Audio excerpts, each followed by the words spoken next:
இன்றைக்கி நம்ம ஆப்பில் எப்படி ஃபண்ட் ட்ரான்ஸ்ஃபர் பண்ணுறது நம்ம பார்த்துருவோம். ஃபஸ்ட்டு நம்ம கிளைண்ட் கோட் இருக்கிற இடத்துல நம்ம வந்து செலக்ட் பண்ணிக்கணும். இந்த இடத்துல நம்ம கிளிக் பண்ணணும். நெக்ஸ்ட்டு வந்து பார்த்திங்கன்னா இந்த ஃபண்ட்ஸ் இருக்கிறத நம்ம கிளிக் பண்ணணும். இங்கே ஆடு ஃபண்டு நம்ம அமௌண்ட் எவ்வளோ ஆட் பண்ண போகிறோமோ அதை போட்டுக்கணும். இப்போ வந்து நான் ஒரு 10,000 அப்படின்னா 10,000 போட்டுட்டு இங்கே பே வய யூபிஐன்னு இருக்குது. யூபிஐன்னு கொடுத்துட்டேன் அப்படின்னா எனக்கு ஜிபே ஓப்பன் ஆயிரும். ஜஸ்ட் ஒன்ஸ் கொடுத்துட்டு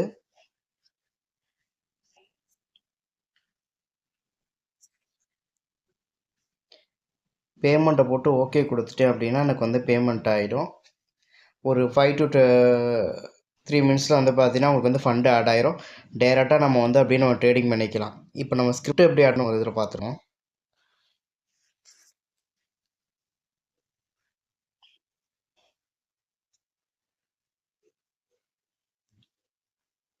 இதை க்ளோஸ் பண்ணிடணும். வாட்ச் லிஸ்ட்டில் போயிட்டு ஆல்ரெடி இருக்கிற ஸ்கிரிப்ட் நமக்கு வேணாம் அப்படின்னா அதை டச் பண்ணிவிட்டு நம்ம கிளிக் பண்ணணும். கிளிக் பண்ணோம் அப்படின்னா நமக்கு வந்து அந்த ஸ்கிரிப்ட் ரிமூவ் ஆயிரும்.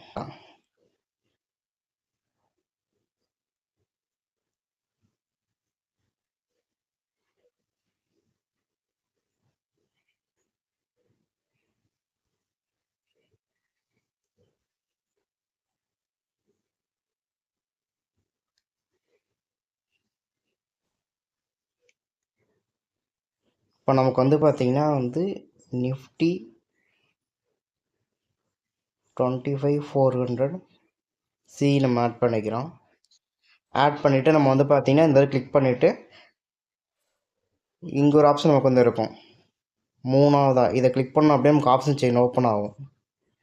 நம்ம எதாவது வேறு ஆப்ஷன் நம்ம பார்க்கணும் அப்படின்னா கூட இங்கே நம்ம பார்த்துட்டு நம்ம செலக்ட் பண்ணிக்கலாம். லெஃப்ட் சைடு உள்ள இருக்கலாம் கால், ரைட் சைடு உள்ளதெல்லாம் புட் ஆப்ஷன் நமக்கு வந்து இருக்கும். பை பண்ணுறது நார்மலாக பை கொடுத்துட்டு ப்ராடக்ட் நார்மலாக ப்ரைஸ் ஒரு டைப் லிமிட் கொடுத்துட்டு டேரெக்டாக நம்ம வந்து பை ப்ளேஸ் பண்ணிக்கலாம். பொசிஷனில் போய்ட்டு நம்ம வந்து பார்த்திங்கன்னா ரன்னிங்கில் என்ன ப்ராஃபிட்டில் போய்ட்டுன்னு பார்த்துட்டு அங்கே டச் பண்ணிட்டு அங்கேயே நமக்கு வந்து எக்ஸிட்னு ஒரு ஆப்ஷன் இருக்கும். அதை கொடுத்தோம் அப்படின்னா மார்க்கெட் ஆர்டர் போய் இருக்கும். டேரெக்டாக கொடுத்து நம்ம செல் பண்ணிக்கலாம். ஷார்ட்டாக கொடுத்துருக்கேன். உங்களுக்கு ஏதாவது டவுட் இருக்குன்னா கீழே கமெண்ட் பண்ணுங்கள். நெக்ஸ்ட்டு வந்து ஒரு பெரிய வீடியோ போட்டுருவோம்.